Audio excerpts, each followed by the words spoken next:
guys, welcome back to Wellness and Waves. In this episode, we're inviting Miss Guzman, a teacher at Rocky Hill High School. She has been a Spanish teacher at RHHS for the past 7 years. She's also a parent and college student, so things can get hectic for her. Today, she is here to talk about the stresses she has as a teacher, student, and parent, and how she copes with them. Hi, Mrs. Guzman. We're so glad you could join us. Could you please tell us a little bit about yourself? Hi, girls. Thank you so much for having me. So, as you guys said, I've been teaching here for 7 years, but this is actually my 9th year teaching as a whole. So I did work at CREC schools prior to coming here, and I've been teaching Spanish for all those years. And I'm also a grad student, so I'm taking my last grad course right now. I'm literally a month away from finishing. So I'm really excited and stressed about that. And I am also a mom, single mom of 2 very active boys. So my boys are 3 and 6 years old. And yeah, so that kind of sums up my roles here. And then I also am the advisor for a couple of clubs like Spanish Club and Justice for All. And I do my annual Women in Action event to the panel. So it's a lot of hats, a lot of balls in the air. We have some questions to ask you about stress and your coping mechanisms. What part of teaching do you find the most stressful? I would say the grading part, like grading and making sure everybody has what they need. I try to do a little bit of everything so that every student is learning in a way that they learn best. But as you may be well aware of, every student is different and people have different styles of learning, and students are at different levels even within a class. Like there's some kids that they may have more knowledge about a content and others that they're not so on the same page or they're further behind. So just making sure that everybody's getting what they need could be a bit time consuming to plan and figure out like who needs what and things like that. Grading can take a while, especially the higher level courses. If there's a lot of writing involved, then writing assignments is very time consuming, especially if you're a teacher like me that likes to give feedback with like detail and not saying good job, but like specific praise, like you did a good job. I like the details that you included here, or your grammar's fantastic. You have a good grasp on XYZ content that we've been covering. So like really making sure that that we're catering to those specific needs could take a lot of time. And it's enjoyable because you get to see the growth of your students, but it could be, for me at least, one of the most stressful parts of teaching is just the time consumption with the grading. Are there times in the school year that are more stressful than others? Oh yeah, definitely. I would say when we're getting ready for midterms and finals, that could be a hectic time just because we want to make sure, did we cover everything? Is everyone ready and is going to be successful? And if not, like where can we support, or what are we missing? What can we squeeze in, or what do we have to get rid of? So things like that. And then also making sure that we're aligning with our colleagues. Like if we're teaching the same levels as our colleagues, like how are we pacing? Are your classes on the same pace as my classes? And how are the kids doing? What can we put on this midterm or final? So those kinds of times could be a little stressful. Definitely at the end of the school year, where we're getting wrapped up. Students lose their momentum. Everybody wants to be ready for summer, and like especially seniors with the senioritis. So like, which I can relate. I'm there now. Like I'm so close to finishing, but I'm just like losing momentum for getting everything done, and I'm only a month away, but I'm tired and I'm just like, ugh. So I totally get the student end of things and then the teacher end. But yeah, definitely when we're coming around the end is when things could get a bit stressful or hectic than usual. How does student behavior affect your stress levels? I would say I'm a very patient person, like super patient. And over my years teaching, you got to learn to pick your battles. Like there's some things where you're like, nope, this is unacceptable. Like I can't tolerate this. And then there's other things where I'm like, yeah, I'm not going to let that ruin my day. Like this person made a bad decision. I'll talk to them about it, but I'm not going to let that bring me down or cause my mood to shift negatively. Like, especially if there's other kids in the room that want to learn, want to do their best. They're waiting and counting on me to be that vehicle for them of like learning. Then I'm not going to let one person or a couple of kids, like their behavior, ruin that. And then another thing that I've learned to, as a way to like cope and like redirect myself and not let myself get carried away with like being upset or anything like that, is like, you guys they're teenagers and you're dealing with a lot and juggling a lot, sports and academics and social life and volunteer work and like after school clubs and all the things.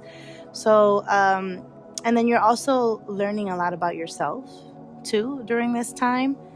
And especially when it comes to decision making, some of you guys may be more mature than others, right? So the goofballs that, may misbehave, I don't take it personal because I know that there's always something deeper than just what I'm seeing. The behavior is what I'm seeing that's at the surface, but there's always more to that. Like maybe they had a bad day, or maybe their parents are divorced, or maybe maybe they have anxiety, or maybe they're under a lot of pressure, or like, oh, this kid is so smart, why is he behaving that way? Well, there's a lot of pressure there, like to have certain expectations and grades and things like that. So when kids misbehave, I don't take it personal. I don't think it's something personal against me or the class. I know that there's like 99% of the time there's something else. It's not me. It's not the class. There's something else there. So like I try to give grace, and I try to like talk to them and see what I can do on my end. I at least let them know that I am here to listen, even if I'm not the one they want to talk to. Just knowing that there's the person available like could be helpful. But as far as like the behavior, like I've just learned to pick your battles, and if you can help, but definitely have your lines that shouldn't be crossed, especially when there's like a safety issue or disrespect with other students or adults, like for sure. I don't know if that answered your question. How do you balance grading and lesson planning with your daily life? Grading and lesson planning. It helps when you've been teaching the same subject for a few years, because you kind of know what comes next, and you kind of have it all sorted out in your head. One of the things that I'm really grateful for in our school is that we have 9 periods.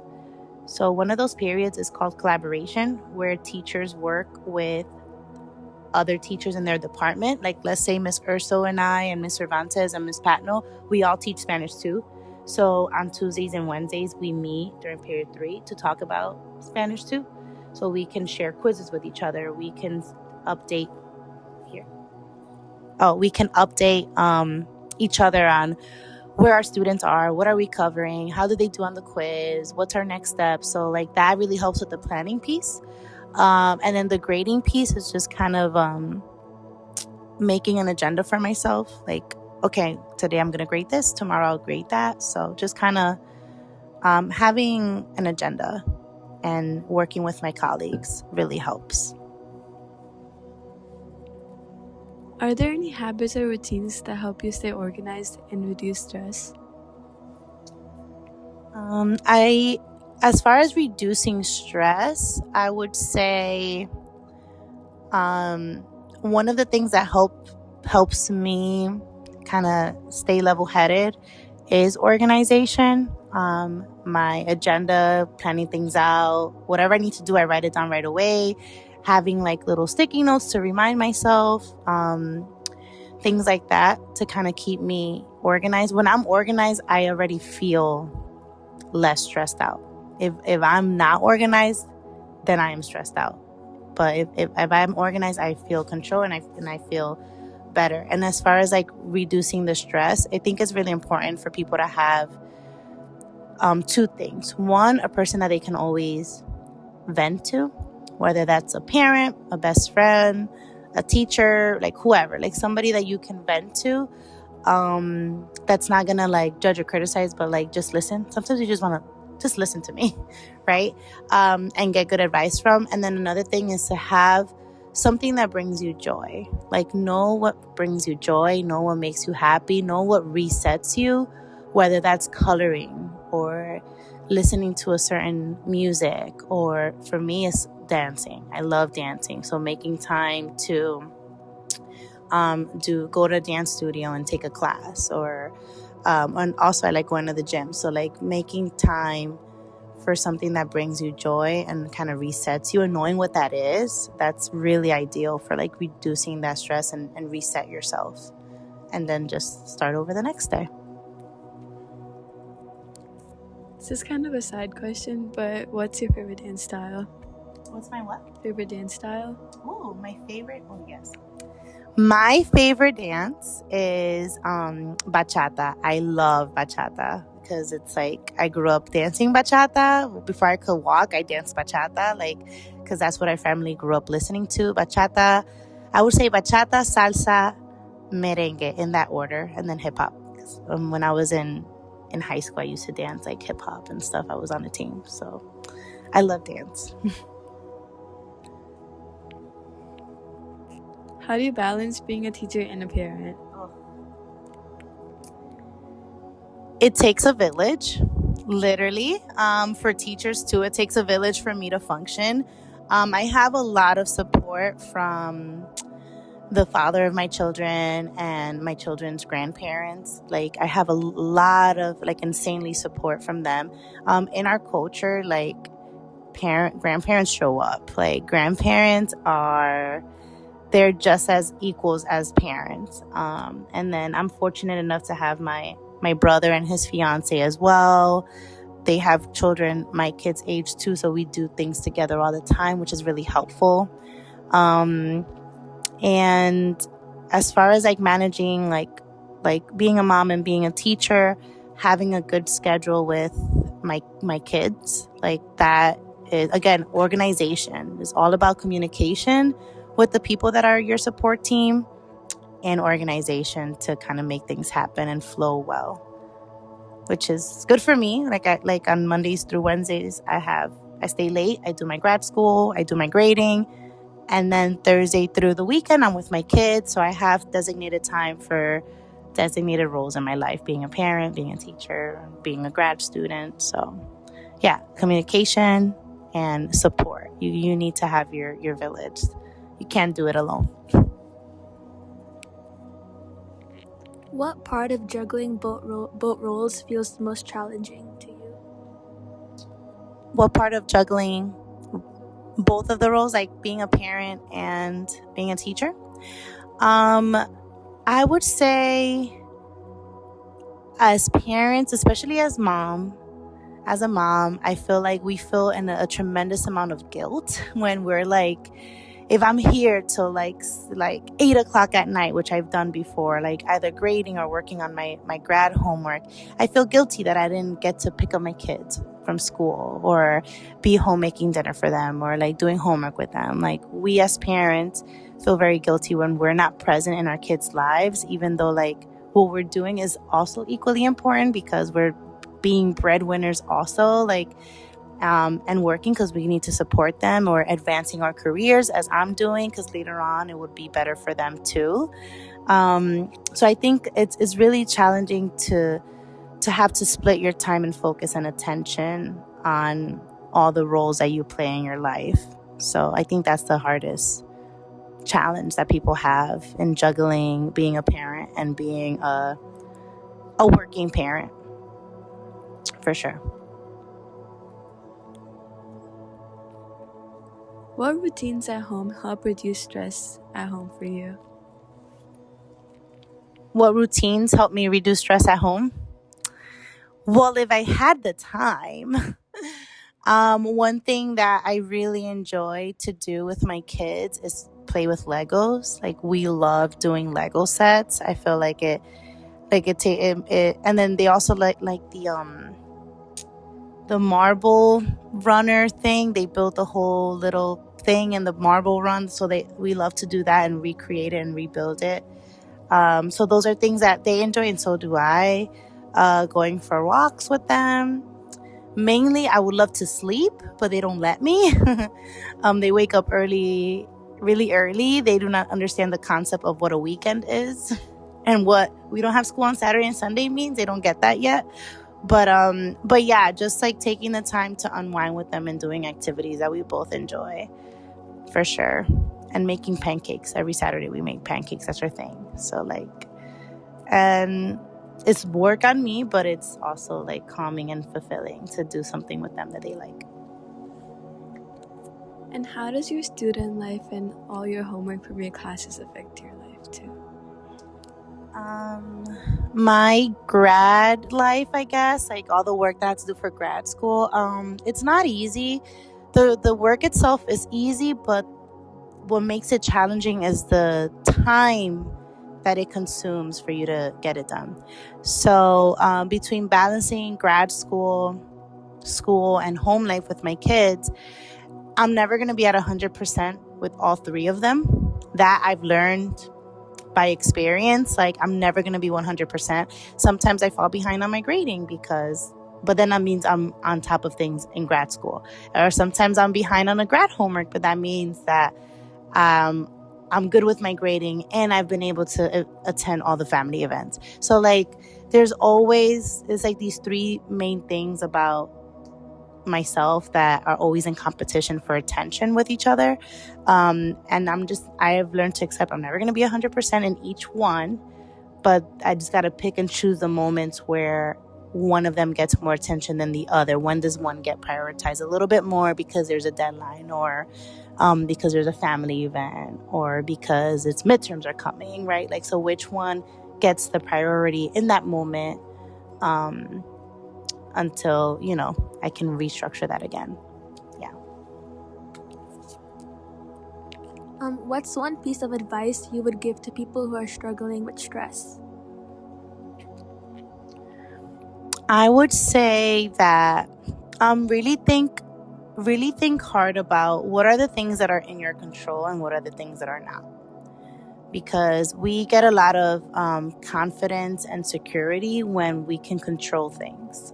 That's just us, our human nature. When we're in control of certain things, then we are good.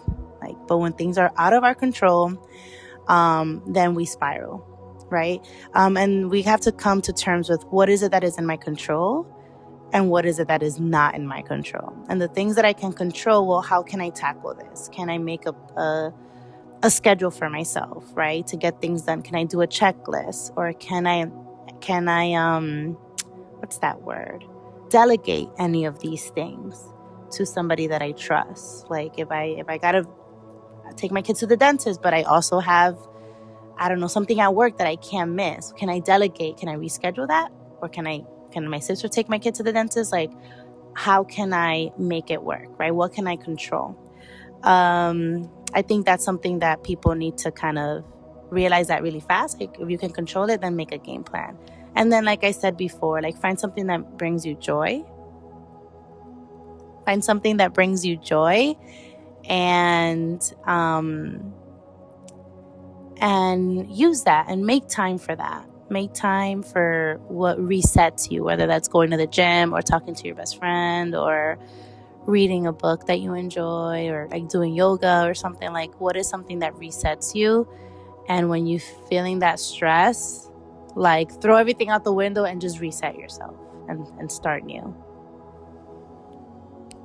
That's great advice. Also, our next topic is how to maintain healthy relationships. And when you talk about your weekends in class, it seems like you have a great relationship with your best friend. So we were wondering if you had any tips about how to maintain healthy relationships.